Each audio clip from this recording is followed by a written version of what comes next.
మంచిది. ప్రియమైన దేవుని సంగమ, ఈ యొక్క పరిశుద్ధ ఆదివారం కొరకు ఏర్పాటు చేయబడిన దేవుని లేఖన భాగముగా యెషయా గ్రంథము 6వ అధ్యాయము 1 నుండి 9 వచనములైనటువంటి సారాంశమును మనము ధ్యానం చేద్దాము. యెషయా గ్రంథము 6వ అధ్యాయము 1 నుండి 9 వచనములను మనము ధ్యానం చేసుకుందాం. ప్రియమైన దేవుని సంగమ, మనము ఒక ఆదివారం నాడు ఈ యొక్క అధ్యాయమును మనం ధ్యానిస్తూ కొన్ని విషయాలు మనము నేర్చుకున్నాం. హెచ్ అనేటువంటి ఆ యొక్క లెటర్ లేదా ఆ యొక్క మాటను బట్టి మనము ధ్యానం చేస్తూ వచ్చాం. 4 విషయాలు మనం నేర్చుకున్నాం. మొట్టమొదటిది ఏమిటయ్యానంటే అత్యున్నత సింహాసనము, అలాగనే ప్రభువు, దేవాలయము. వీటిని మనం ఆలోచన చేస్తూ హానరబుల్ వర్క్, అక్కడ మనము ఏమి నేర్చుకున్నాము? Honourable work. రెండవదిగా మనం ఆలోచన చేస్తూ ఉన్నప్పుడు 2వ వచనములో శరాపుల గురించి మనము ఆలోచన చేశాం. వాళ్ళు ఏం చేస్తున్నారట? పని చేస్తున్నారు. ఏ పని? దేవుని పని. ఎలా చేస్తున్నారు? కలిసి పని చేస్తున్నారు. దీన్ని మనము హార్మోనియస్ వర్క్ అని మనము నేర్చుకున్నాం. 3వదిగా మనము ఆలోచన చేస్తే అదే 2వ వచనములో కప్పు కొనుట అన్న అంశాన్ని ధ్యానం చేస్తూ, అంటే కప్పు కొనుట అంటే దాచబడిన పని, హిడెన్ వర్క్ అని మనము నేర్చుకున్నాం. ఇంకేమి నేర్చుకున్నాం? 4వదిగా 2వ వచనములో ఎగురుచుండెను అనేటువంటి అంశాన్ని మనం ధ్యానం చేస్తూ హరీడ్ వర్క్ అంటే హై స్పీడ్ వర్క్, వారు హై స్పీడ్ వర్క్ చేస్తున్నారు. ఈరోజు మనమును కూడా అలాగుననే హై స్పీడ్ వర్క్ చేయాలని మనము అక్కడ 4 విషయాలు మనము ఆలోచన చేస్తాం. 5వ అంశాన్ని మనము ధ్యానం చేసుకుందాం. యెషయా గ్రంథము 6వ అధ్యాయము 4వ వచనములో ఇలాగూ రాయబడి ఉంది.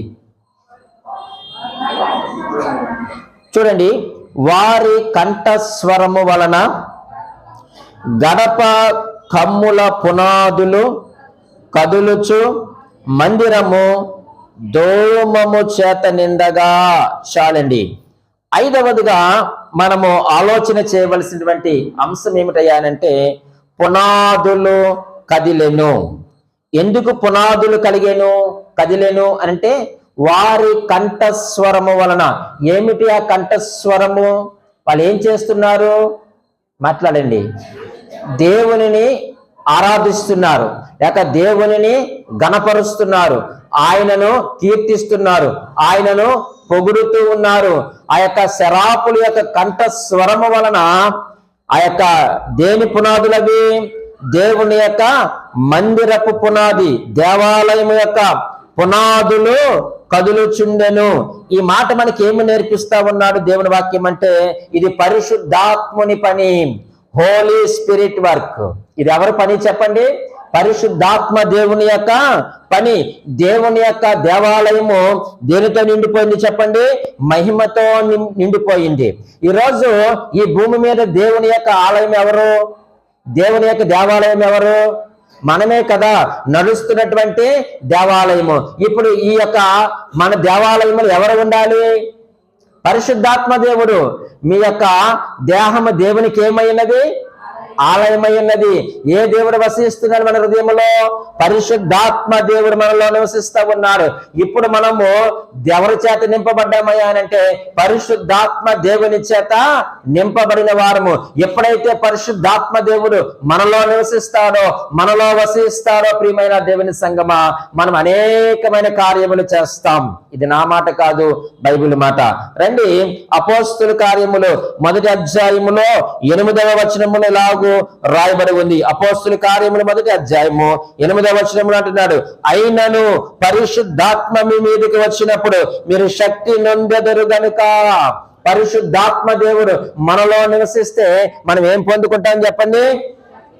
శక్తిని మనము పొందుకుంటాము. శక్తి పొందుకుంటే మనము మామూలుగా కూర్చోమండి. పరిశుద్ధాత్మ దేవుడు మనలో నివసిస్తే, మనలో వసిస్తే మనము శక్తి పొందుకుంటాము, బలము పొందుకుంటాము. ఇవి పొందుకొని మనము మౌనముగా మనం ఉండలేము. ఆనాడు వారి యొక్క కంఠ స్వరము వలన ఆ యొక్క గడప కమ్ముల పునాదులు వలకెను. ఎప్పుడైతే పరిశుద్ధాత్మ దేవుని యొక్క శక్తిని మనం పొందుకుంటామో, పరిశుద్ధాత్మ దేవుని యొక్క అనుభవంలోనికి మనం వెళ్తామో, ఎప్పుడైతే ఆయన యొక్క సహాయాన్ని మనం పొందుకుంటామో, మనము మౌనముగా మనం ఉండలేము. ఏం చేస్తాం? మనము ప్రభు కొరకు మనం ఎలా ఉంటామట? సాక్షులుగా ఉంటాం. ఆ మాట ఆయన అక్కడ చాలా స్పష్టంగా రాస్తూ ఉన్నారు. బూది గంతముల వరకు ఎక్కడ సాక్షిగా ఉంటావు నీవు? బోధిగంతముల వరకు అంటే నువ్వు ఎక్కడైతే డ్యూటీ చేస్తున్నావో అక్కడ నువ్వు సాక్షిగా ఉంటావు. నువ్వు ఏ దేశం వెళ్ళినా, ఏ రాష్ట్రం వెళ్ళినా, ఏ ప్రాంతం వెళ్ళినా, ఏ స్థలంలో నీవు ఉన్నా, ఏ మందిరంలో ఉన్నా, ఏ ఇంటిలో ఉన్నా, ఏ రోడ్డు మీద ఉన్నా, నువ్వు ఎవరికి సాక్షిగా ఉంటావో చెప్పండి? దేవునికి మనము సాక్షులుగా ఉంటాం. ఈ రోజు మనం సాక్షులుగా మనం బ్రతుకుతున్నామా? మనము పరిశుద్ధాత్మ దేవుని యొక్క అనుభవం పొందుకున్న వారమైతే మన ప్రభువుకు సాక్షులుగా ఉండాలి. నీవు నిజంగా సాక్షులుగా ఉన్నారా? ఉన్నామా? మనము ఉంటే మంచిది. ఎంతమంది తీసుకొచ్చావు నీ సాక్ష్యాన్ని బట్టి? నీవు నిజంగా లోకములో బూది గంతములో నీ సాక్షిగా ఉంటే, నీ ఉద్యోగంలో, నీ డ్యూటీలో, నీ పనుల్లో, నీ ఇంటిలో, నీ చుట్టుప్రక్కల వారికి నువ్వు సాక్షిగా ఉంటే నువ్వు ఎంతమందిని ప్రభువు దగ్గరికి నువ్వు నడిపించినావు చెప్పండి? శిష్యులు అనేక స్థలాల్లో వారు సాక్షులుగా ఉన్నారు. అనేక మంది శిష్యుల్ని వెంబడించారు. వారందరినీ కూడా ఎక్కడ తీసుకొని వచ్చారు? ప్రభు దగ్గరికి నడిపించారు కదండి. ఫిలిప్పు నతనయేలుని తీసుకొని వచ్చాడు. ఆంద్రేయ పేతురు నడిపించాడు. సమరయ స్త్రీ ఇది పరిశుద్ధాత్మతో నింపబడిన వారమైతే మనకు ఉండవలసినటువంటి సాక్ష్యం. ఏ సాక్ష్యం ఉంది మనకి ఈరోజు? నిజంగా నీవు నేను పరిశుద్ధాత్మ దేవుని చేత నింపబడిన వారమేనా? ఈరోజు మనం సాక్షులుగా ఉండడం లేదు. మన పనులు మనం చూసుకుంటున్నాం. కానీ ప్రియమైన దేవుని సంగమా, ఎవరైతే పరిశుద్ధాత్మ దేవుని చేత నింపబడతారో, ఎవరైతే యొక్క శక్తి పొందుకుంటారో వారు ఖాళీగా ఉండరంటండి. వారు వారి యొక్క పనులు చేసుకుంటూ పోతూ ఉంటారు. లూకాసు వార్త 5వ అధ్యాయము, లూకాసు వార్త 5వ అధ్యాయము 15వ వచనం. అయితే ఆయనను గూర్చిన సమాచారము మరి ఎక్కువగా వ్యాపించెను. బహుజన సమూహములు ఆయన మాట వినుటకును తమ రోగములను కుదుర్చుకొనుటకును కూడి వచ్చుచుండెను. యేసుక్రీస్తు వారు బాప్తిస్మము తీసుకొని ఆయన ఒడ్డుకు వస్తున్న సమయంలో ఆకాశము తెరవబడిందా లేదండి? మేము అక్కడ లేవండి అని మీరు చెప్పొద్దు, బైబిల్లో ఉంది ఆ మాట. ఆకాశము తెరవబడింది. ఆ పరిశుద్ధాత్మ దేవుడు ఎలా వచ్చాడు క్రిందకి? పావురము వలె ఆయన క్రిందకి దిగి వచ్చాడు. తండ్రి అయిన దేవుడు ఆకాశములో నుండి తన యొక్క సింహాసనము పైనుంచి తన గంభీరమైనటువంటి స్వరముతో ఆయన మాట్లాడుతూ ఉన్నాడు. ఈయన నా ప్రియ కుమారుడు, ఈయన యందు నేను ఆనందించుచున్నాను. ఎందుకు ఆనందిస్తున్నాడు? ఇంకా అప్పటికి ఏ పరిచర్య ఆయన చేయలేదండి. యేసుక్రీస్తు పరిచర్య ప్రారంభించారు అప్పటికి? లేదు. కానీ తండ్రి అయిన దేవునికి తెలుసు, తను ఎందుకు పంపించారో తెలుసు, ఆయన ఏ పని చేయబోతున్నాడో ఆయనకు తెలుసు. ముందుగా ఆయన ఎరిగిన వాడు కనుక ఆయన ఏమన్నాడు తెలుసా? ఈయన నా ప్రియ కుమారుడు, ఈయన యందు నేను. మరి మనల్ని బట్టి దేవుడు ఆనందిస్తున్నారా? ఈ 2024 సంవత్సరంలో మనల్ని బట్టి ఏ రోజు దేవుడు ఆనందించాడు? ఏ రోజు దేవుడు సంతోషించాడు? ఏ రోజు దేవుడు మనల్ని బట్టి చాలా హ్యాపీగా ఖుషీగా ఉన్నాడు పరలోకంలో? అనుకోకపోతే దేవునికి స్తోత్రం, అనుకుంటే పశ్చాత్తాపడు. ఆయన అంటున్నాడు, ఈయన నా ప్రియా కుమారుడు, ఈయన యందు నేను ఆనందించుచున్నాను అన్నాడు. ఆయన ఎప్పుడైతే ఆయన బాప్తిస్మం పొంది ఒడ్డుకొచ్చాడో ఆయన వెంటనే పరిశుద్ధాత్మ శక్తిని ఆయన పొందుకొని ఆయన ఎక్కడికి తీసుకుని వెళ్ళబడ్డాడు? అరణ్యములో. మరి ఈ లోకంలో బ్రతుకుతున్న మనకు ఏమొస్తాయి? శోధనలు వస్తాయి. కానీ నీ బలము చేత, నా బలము చేత ఆ శోధనలు మనము జయించలేము. అందుకే మత్తయి అపోస్తలుల కార్యములు 1వ అధ్యాయం 8వ వచనంలో ఏమన్నాడంటే, అయినను పరిశుద్ధాత్మ మీ మీదకు వచ్చినప్పుడు మీరు ఏం పొందుకుంటారు? శక్తి పొందుకుంటారు. అపవాదిని ఎదిరించాలంటే శక్తి నీవు అపవాదిని, వాళ్ళ యొక్క క్రియలను, వాళ్ళ యొక్క అనుచరులను ఓడించాలి అని అంటే నీకు శక్తి కావాలి. అది పరిశుద్ధాత్మ దేవుని యొక్క శక్తి. ఎప్పుడైతే యేసుక్రీస్తు వారు శక్తి పొందుకున్నారో ఆయన ఏం చేస్తున్నారు చెప్పండి? సువార్త ప్రకటిస్తున్నారు. సువార్త ప్రకటిస్తూ అనేక స్థలాలకు ఆయన తిరుగుతా ఉన్నప్పుడు ఈ 15వ వచనంలో చూడండి ప్రియమైన వాళ్ళు, అయితే ఆయన గూర్చిన సమాచారము మరి ఎక్కువగా వ్యాపించింది. ఇక్కడ బేతలేములో ఉంటే బెత్లెహేముకి వెళ్ళిపోయేది, బెత్లెహేములో ఉంటే గెరాసీన దేశంకి వెళ్ళిపోయేది, లేకపోతే ఎక్కడెక్కడికో వెళ్ళిపోయేది. ఇలాగా ఆయన గురించినటువంటి మాట అనేక స్థలాలకి వెళ్ళిపోయాయి. ఆయన గురించి అనేక స్థలాల్లో సాక్ష్యం వినబడింది. ఆ సాక్ష్యం విన్నవారు ఏం చేశారంటే, రోగులుగా ఉన్నవారు రోగాలు బాగు చేసుకోవడానికి వస్తా ఉన్నారు. ఆయన వాక్యం వినడానికి కొంతమంది వచ్చారు. అయ్యో ఆయన మాటలు వింటే నాకు ఊరట కలుగుతుంది, నెమ్మది కలుగుతుంది, నాకు మారు మనసు వస్తుందని ఆయన మాటలు వినడానికి అనేకులు వచ్చేవారు.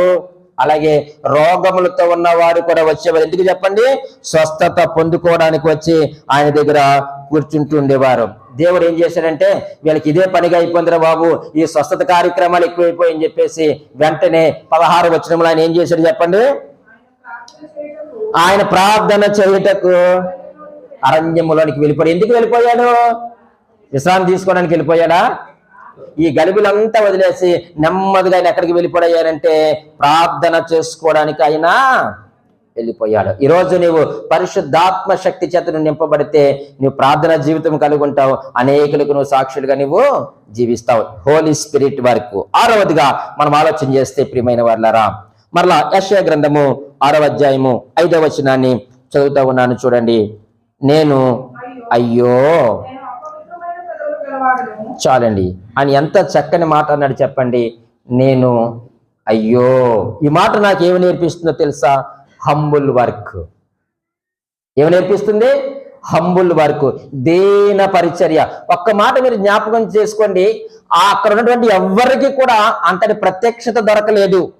ఎవరు కూడా ఆ యొక్క పరలోకమునటువంటి సింహాసనం పైన కూర్చున్నటువంటి దేవాది దేవుణ్ణి, ఆ దేవాది దేవుని చుట్టూ ఉన్నటువంటి శరాపులను, వారు పాడుతున్నటువంటి పాటలను కానీ ఎవరు చూడలేదు, ఎవరు కూడా వినలేదు. ఆ యొక్క దేవాలయమును కూడా వారు చూడలేదు. ఆ యొక్క కమ్ములు, గడప కమ్ములు, పునాదులు అదిలినప్పుడు, వెలికినప్పుడు ఎవరు కూడా చూడలేదు.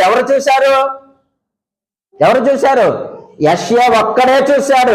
చూసిన ఆయన ఏమన్నా చెప్పమంటారా? కాళ్ళు ఎగరేసుకోవాలా? నేనంటే ఏమనుకుంటున్నారు? అసలు ఈ ఇశ్రాయేలు ప్రజల్లో ఎవరు ఆయన సింహాసనం చూసింది? ఎవరు ఆయన చూసింది?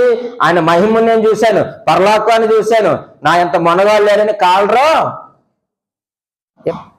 కానీ ఈయన అలాగనుకోలేదు.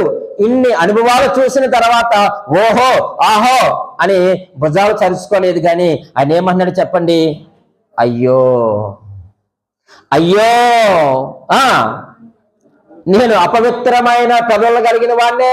ఎప్పుడైతే నీవు దేవునికి ఎదురు పడతాడో,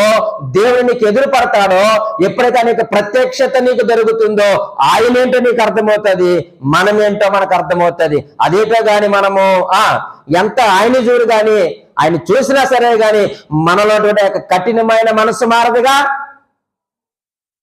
మారుతుందా? అయ్యో ప్రభువా, నేను ఎంత దుర్మార్గుణ్ణి ప్రభువా, నేను ఎంత నీచుణ్ణి ప్రభువా అనలేదండి.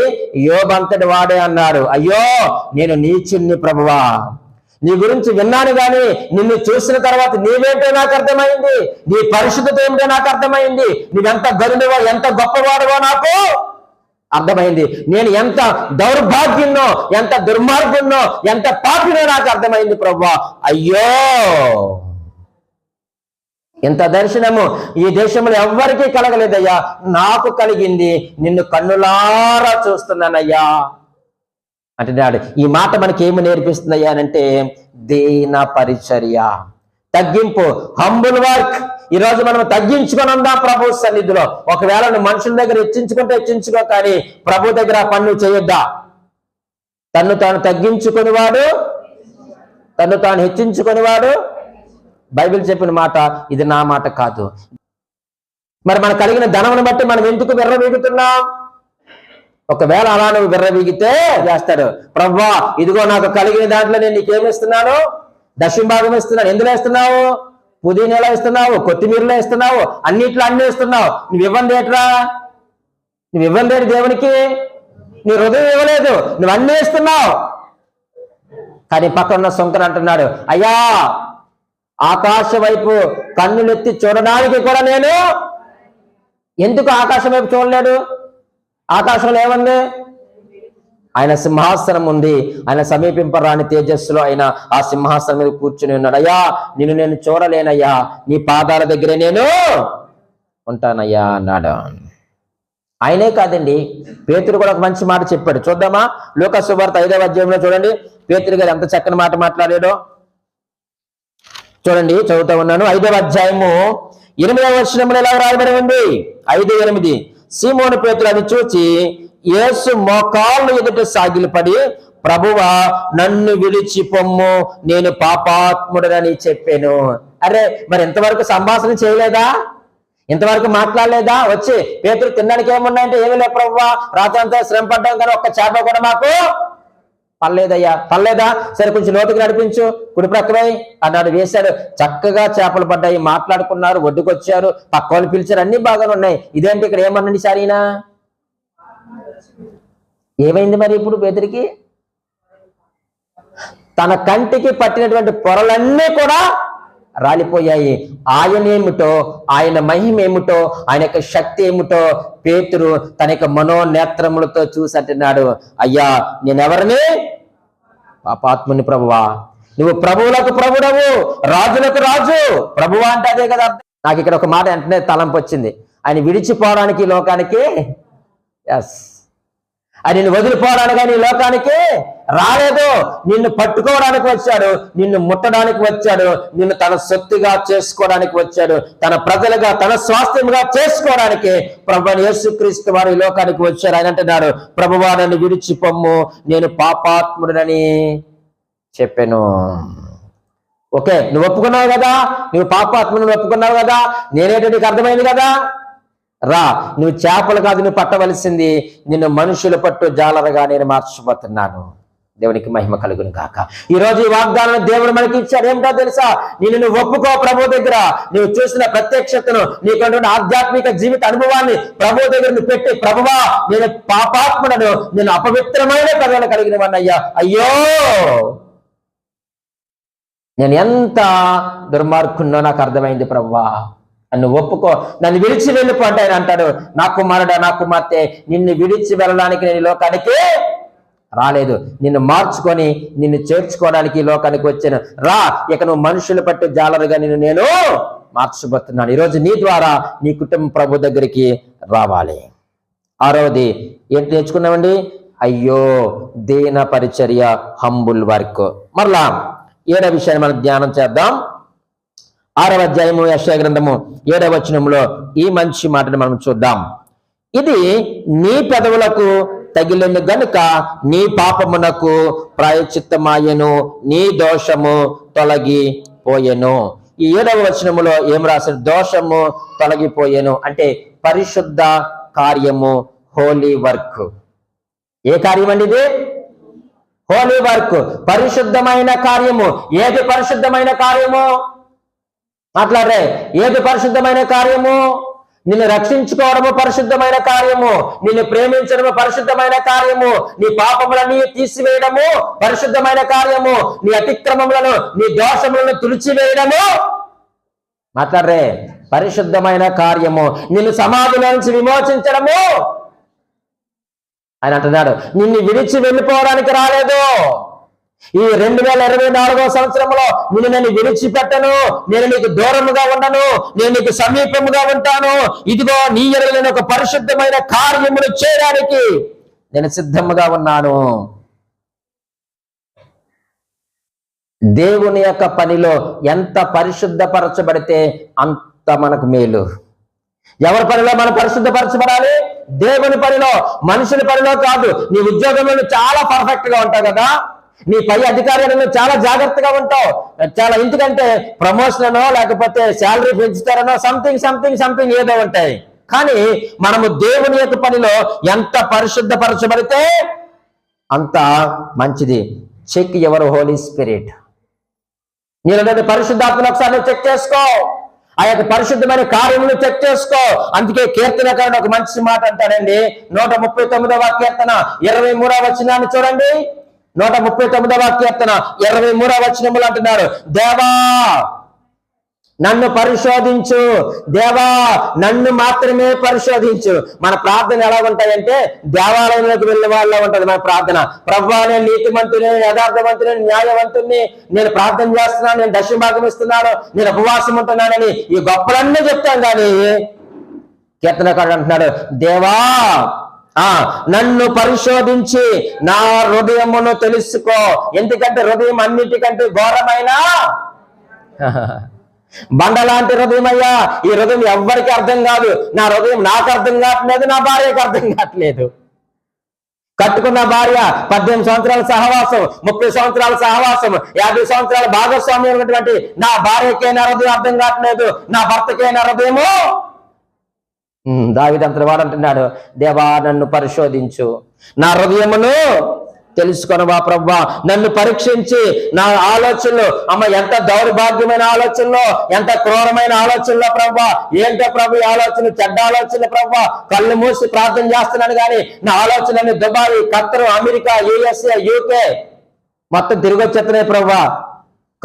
ప్రియ దేవుని సంగమా, ఒక్కసారి ప్రభు దగ్గర, ప్రభువా నా ఆలోచన ఎలా ఉన్నాయని అడుగుతావా ఈరోజు నువ్వు? ఇక 2 అడుగులా? ఎన్ని అడుగులు వేస్తావు నువ్వు నూతన సంవత్సరానికి వెళ్తావు? 2 అడుగులు. సోమవారం 1 అడుగు, 3వ అడుగు ఎక్కడ వేస్తావు? దేవునికి ఎంత గొప్పడు దేవుడు, 3 అడుగులు ఇచ్చే నీ జీవితంలో. అయితే నూతన సంవత్సరంలోనికి వెళ్తావా? వెళ్ళు, కానీ ఒక్క మాట అడిగి వెళ్ళు, ప్రభువా నన్ను పరిశోధించవా ప్రభువా. నువ్వు 31st నైట్ కాదు ఈ మాట అడగవలసిందే. ప్రతిరోజు మనము దేవుణ్ణి అడగాల్సిన మాట ఇది. బంగారపు వచనము ప్రతిరోజు ఉదయం లేవగానే చదవండి, పడుకునే ముందు మీరు చదవండి, అర్థమైపోతుంది. నీ హృదయం ఎలాగుందో నీకు అర్థమైపోతే నీకు పశ్చాత్తాపం వస్తుంది. ఆయన అంటున్నాడు, దేవా నన్ను పరిశోధించి నా హృదయమును తెలుసుకో. నీవు తప్ప ఎవ్వరు నా హృదయాన్ని తెలుసుకోలేడు. నన్ను పుట్టించిన నీకే తెలిసిన హృదయం ఏంటో. నా పిల్లలకి అర్థం కావట్లేదు, నా భార్యకి అర్థం కావట్లేదు, నా భర్తకి అర్థం కావట్లేదు. నా హృదయాన్ని నీవు తెలుసుకో, పరీక్షించు, టెస్ట్ చేయి, వాక్యమైన అగ్నిలో పట్టుమివే, నా ఆలోచన తెలుసుకో. 24లో అంటున్నాడు కదా ఆయన, ప్రభా నేను ఎందుకు అడిగానో తెలిసి ఈ మాట 24 వచ్చినప్పుడు అంటున్నాడు, ఎందుకు నన్ను పరీక్షించమన్నానో తెలుసా, ఎందుకు నన్ను పరిశీలన చేయమన్నానో తెలుసా? నీకు ఆయాసకరమైన మార్గము నా యందున్నదేమో చూడు.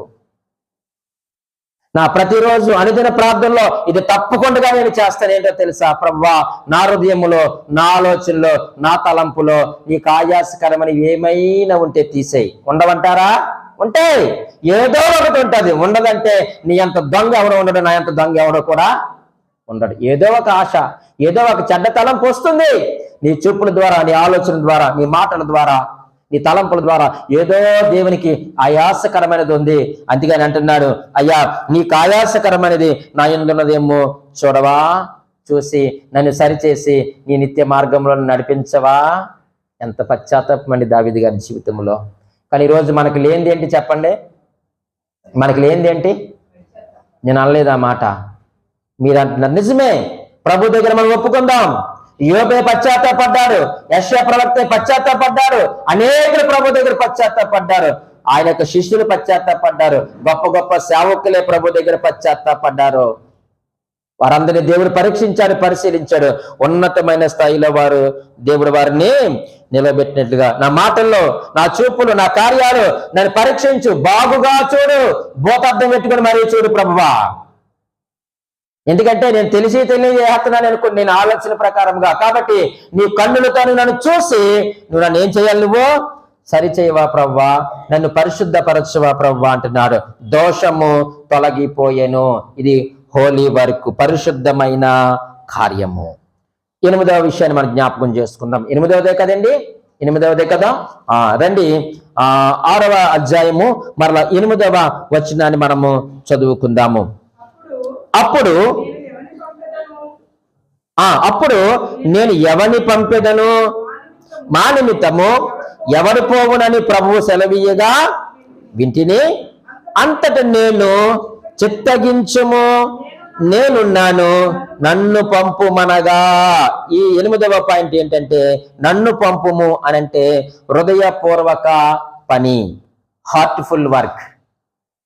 నేను ఇందాక మీకు జ్ఞాపకం చేసిన ఏమని పిల్లలారా, ఇది ప్రభు పని, మందిర పని చేయడానికి మీరు రావాలి. ఈయన ఎవరు చెప్తే వచ్చాడు చెప్పండి? యెషయా నువ్వెళ్ళు అని చెప్పారా? పాటలు పాడడానికి నువ్వెళ్ళు, వాయిద్యాలు వాయించడానికి నువ్వెళ్ళు, మందిరం తొట్టడానికి నువ్వెళ్ళు, మందిరం కలగడానికి నువ్వెళ్ళు, జెండాలు కట్టడానికి నువ్వెళ్ళు, గ్రౌండ్ శుభ్రం చేయడానికి నువ్వెళ్ళని ఎవరో పంపిస్తే యెషయా వెళ్ళాడా? ఎవరో చెప్తే సువార్తకి వెళ్తున్నారా? ఎవరో చెప్తే ఇశ్రాయేలు ప్రజలకి దేవుని గురించి తెలియజేయడానికి వెళ్తున్నారా? లేదు. ఆయన అంటున్నాడు, నన్ను పంపు. ఇది హృదయపూర్వకమైనటువంటి పని, హార్ట్ఫుల్ వర్క్. దేవుని స్వరం విని అని అంటున్నాడు, నేను ఉన్నాను అని హృదయపూర్వకముగా యెషయా బయలుదేరుతున్నాడు. ప్రియమైన దేవుని సంగమా, ఈ రోజు నువ్వు దేవుని పనికి ఎందుకండి? దేవుని మందిరానికి మనం హృదయపూర్వకముగా వస్తున్నామా? ఏదో ఆశించి వస్తున్నామా? అంతే కదండి. నువ్వు దేవుని మందిరానికి ఏదో ఆశించి వస్తున్నావా, లేక హృదయపూర్వకముగా ఆయన ఆరాధించడానికి నువ్వు ప్రభు సన్నిధికి వస్తున్నావా? విలియం కేరీ అన్నాడు, ప్రభువా నేనున్నాను, నన్ను భారతదేశం పంపించు అన్నాడు. పంపించాడు. భారతదేశం విలియం కేరీ ఏం చేశాడు చెప్పండి? స్వాధీనం చేసుకున్నాడు ప్రభువు కొరకు. అలాగే డిఎల్ మోడీ గారు ప్రార్థన ప్రభువా నేనున్నాను, నన్ను పంపు, నేను నీ కొరకు నేను పనిచేస్తాను, నేనున్నాను, నన్ను పంపించు అని జాన్ వెస్లీ గారు ఎక్కడైతే ప్రార్థన చేస్తారో ఆ స్థలంలో డిఎల్ మోడీ గారు ప్రార్థన చేస్తున్నారు. ఆయన వెంటనే వచ్చి ఆనాటి నుంచి కూడా దేవుని యొక్క పరిచర్యలోనికి అయినా వెళ్ళిపోయాడు. వెంటనే అమెరికా వాళ్ళు అన్నారట, మోడీ గారు ఇదిగో వైట్ హౌస్ వారు మిమ్మల్ని పిలుస్తున్నారు, రండి, మీలాంటి ప్రార్థనా పరులు, మీలాంటి ఆ యోధులు మాకు కావాలి, దేశ అధ్యక్షులుగా మీరు ఉండండి అని ఒక ఉత్తరం రాసి పంపించి ఆయనకు ఆహ్వానం పంపించారు. సిద్ధంగా ఉన్నారంటే ఈయన వస్తారని. ఆయన సున్నితంగా తిరస్కరించి, అయ్యా నేను రాను అని చెప్తే వాళ్ళు అన్నారట, డిఎల్ మోడీ నీకు ఒక విషయం తెలుసా, నేను ఎవరు రమ్మంటున్నారో తెలుసా? అమెరికా వైట్ హౌస్ నేను రమ్మంటుంది, అమెరికాకి నేను అధ్యక్షులుగా చేయడానికి నేను రమ్మంటుంటే రానంటున్నావేటంటే అని అన్నాడంట, నా పరలోకపు అధ్యక్షుడు నన్ను వెళ్ళొద్దన్నాడంట. ఏమన్నాడు చెప్పండి? నా పరలోకపు అధ్యక్షుడు నన్ను వెళ్ళవద్దని చెప్తా ఉన్నారు. నేను రాను, నేనే అనేకులకు తీర్పు తీర్చుతాను. ఈ అమెరికాకు ఒకనొక రోజు నేను ఏం చేస్తాను? న్యాయాధిపతిగా ఉంటాను. తీర్పు తీర్చడానికి ఆయన నన్ను ఎన్నుకుంటే మీరేంటి మిమ్మల్ని పరిపాలన చేసుకుని నన్ను రమ్మంటున్నారు? పరలోకపు అధ్యక్షుడు నన్ను వెళ్ళొద్దంటున్నాడు అని చెప్పాడంట. ఈరోజు ప్రియమైన దేవుని సంగమా, నేనున్నాను, నన్ను పంపు ప్రభువా అని అడుగుతున్నావా ప్రభు దగ్గర? ఒక మాట అంటాను, ఎవరి బిడ్డలారా మీరేమనుకోవద్దు. నా చదువు కొరకు ప్రభు నాకు సహాయం చేయి, నేను చదువులో పాస్ అయిపోవాలా, ప్రథమ స్థానం ఉత్తీర్ణ పొందాలా, లేకపోతే నాకు ఉద్యోగం కావాలా, లేకపోతే నేను ఏదో చెయ్యాలా, ఒక మంచి సంబంధం తే ప్రభు, మంచి వరుడు ఉండాలి, వారికి చాలా బరువు ఉండాలి, వారికి ధనం ఉండాలి, ఇది ఉండాలని ప్రార్థన చేస్తున్నటువంటి తమ్ముడా, అక్క, చెల్లి, ఏనాడైనా ప్రభు నేనున్నాను, నన్ను పంపించి నీ సేవకుని ప్రార్థన చేసావా? యెషయా అంటున్నాడు, నన్ను పంపుము, నేనున్నాను. భక్త్ సింగ్ గారు కావచ్చు, జిఆర్ లార్ని గారు కావచ్చు, ఏముందండి ఆ రోజైనా ఎద్దుల బండి మీద అన్నం పట్టుకొని వారు సువార్త చెప్పడానికి తెలంగాణ అంతా తిరిగారంటండి. ఇక్కడ తిరగలేదా? కొండలెక్కి తిరగలేదండి జిఆర్ లార్ని గారు? మీకు తెలుసు కదా, ఇందులో కొంతమందికి ఐడియా ఉంది కదా, వారు ఎంత పరిచర్య చేస్తారు. మీరు చిన్నపిల్ల కావచ్చు కాక ఆ రోజుల్లో ఆ 6 అడుగులు ఎంతో పరిచర్య చేసి ఈరోజు ఇక FIGC సహవాసం ఇంతగా అభివృద్ధి చెందడానికి వారు చేస్తున్న ఉద్యోగంలో కూడా వారు త్యాగం చేశారు కదండి. మరి ఈరోజు నువ్వు దేవుని కొరకు ఏం త్యాగం చేస్తున్నావు? నువ్వు దేవుని దగ్గర నుంచి అడగడమే కానీ దేవుని కొరకు ఇచ్చే మనసు మనకు ఉండదా? దేవుని కొరకు త్యాగం చేసే మనసు నీకున్నదా? పరిచర్య కొరకు త్యాగం చేసే హృదయం నీకున్నదా? ఆత్మల కొరకు త్యాగం చేసే హృదయం నీకు నాకు ఉన్నదా? ఎప్పుడు చూసినా ప్రభు నువ్వు నాకేమిస్తావు? ఏమిస్తారు? నాకు ఇక్కడ ఏమి నాకిస్తారు చెప్పండి. ప్రభువుకు నువ్వేమివ్వు, ప్రభువుకు మనమేమి ఇవ్వంగానే ఎప్పుడు చూసినా ప్రభువే మనకి ఇవ్వాలా. మీ ఇంటికి వస్తే ఏం పెడతారు, మా ఇంటికి వస్తే ఏం చేస్తానంటుంది మన బ్రతుకు. కానీ ఈయన అంటున్నాడు, ప్రభువా నన్ను పంపుము, హార్ట్ఫుల్ వర్క్. అందుకనే కొలసీలకు రాసిన పత్రికలో 3వ అధ్యాయము 24వ వచనములు అంటున్నాడు కదా పౌలు గారు. 3వ అధ్యాయము 24వ వచనములో, మీరేమి చేసినను అది మనుషుల నిమిత్తము కాక ప్రభువు నిమిత్తమని మనస్ఫూర్తిగా. ఎలా చెయ్యాలంటే మనం చేసే పని రాకపోతే పాస్టర్ గారు ఏమనుకుంటారో అని చెయ్యొద్దు మీరు, లేకపోతే పెద్దలు ఏమనుకుంటారని మీరు చెయ్యొద్దు. మేమేటండి ఆఫ్టర్ కాలం, మేము ప్రభు చూస్తున్నాడని ప్రభు పని చెయ్యండి, హృదయపూర్వకంగా ప్రభు పని చెయ్యండి, ప్రభు నిమిత్తమని మనస్ఫూర్తిగా చెయ్యుడి. మీరు ప్రభు అయిన యేసుక్రీస్తునకు ఏమై ఉన్నారు? దాసులై ఉన్నారు. ఫలమిచ్చు దేవుడు పైన ఉన్నాడు. ఫలమిచ్చు ప్రభు ఎక్కడున్నాడు? పైన ఉన్నాడు. మనం ఆయనకు దాసులమై ఉన్నాము. ఆయన పనిని మనం ఎలా చేయాలట?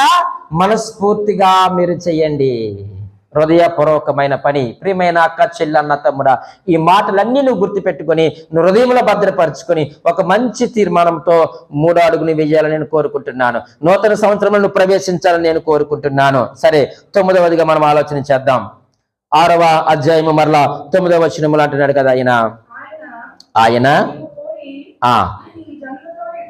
చాలండి.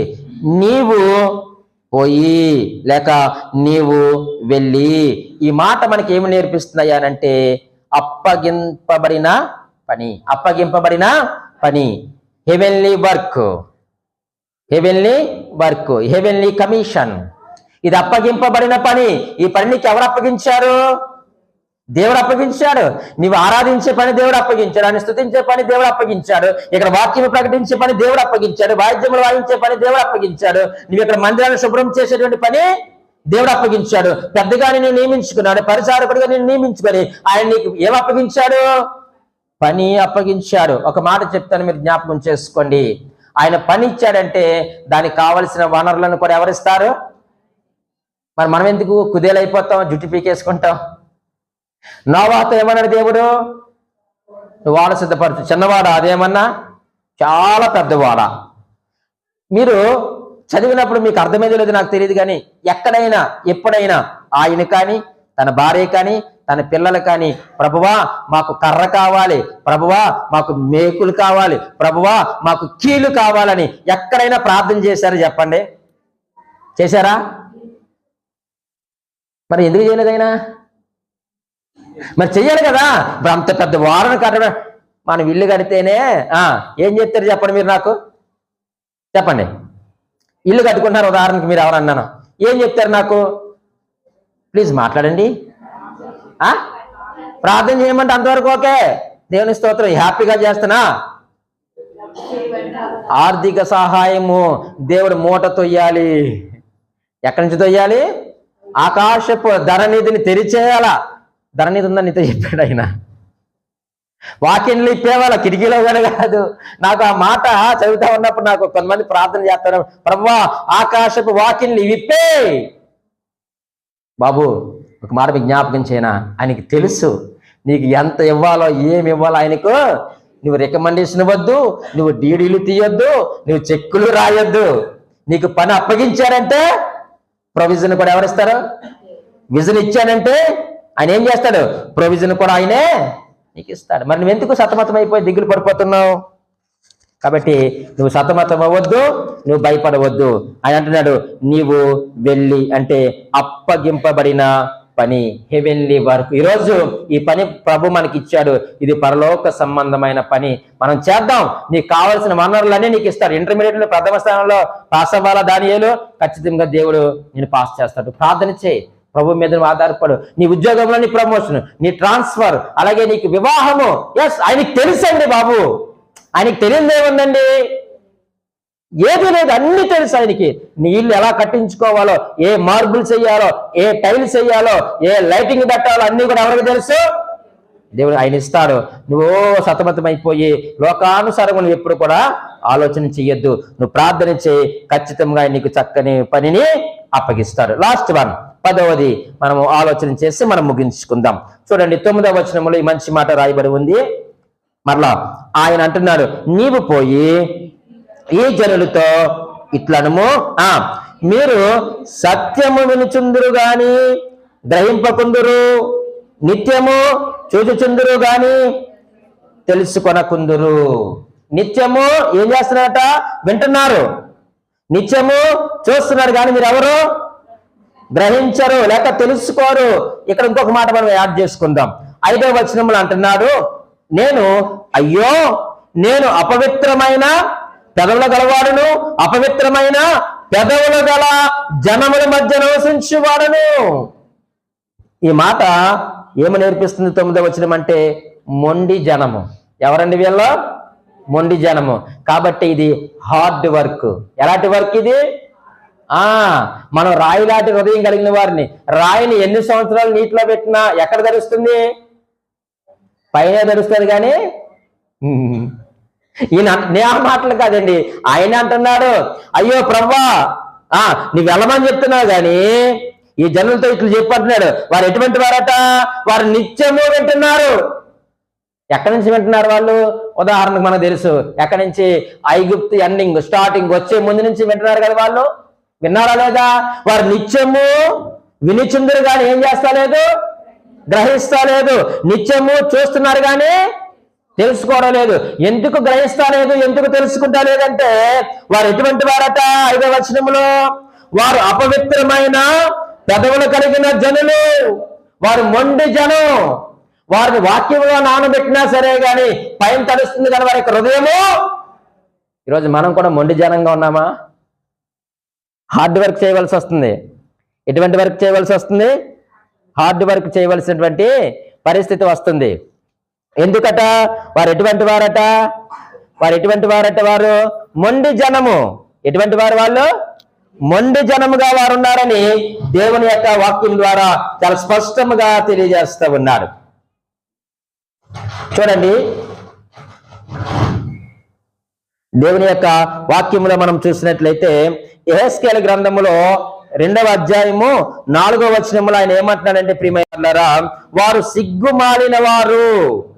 వారు ఎవరటండి? వారు సిగ్గుమాలిన వారును కఠిన హృదయులనే ఉన్నారు. వారి యొద్దకు నేను నిన్ను పంపుచున్నాను. వారు ఎటువంటి వారట? తిరుగుబాటు చేస్తారట, కఠినమైన హృదయం కలిగిన వారట. వారు విన్న మట్టుకు వింటారు. నువ్వెంత గట్టిగా చెప్పినా, నువ్వు మైకుని మార్చి చెప్పినా, గంభీరంగా చెప్పినా, కన్నీరు కారుస్తూ చెప్పినా వారు వినుటి మట్టుకు వింటారు. గాని వారి యొక్క హృదయం ఎటువంటిదట? కఠినమైన హృదయులై ఉన్నారు. వారు తిరుగుబాటు చేయు జనము, వారు సిగ్గు మారిన వారు, సిగ్గు లేని బ్రతుకులు బ్రతుకుతున్నారు. ఇవి నా మాటలు కాదు, దేవుడే స్వయంగా తన ప్రజల కొరకు మాట్లాడుతున్నటువంటి మాటలు.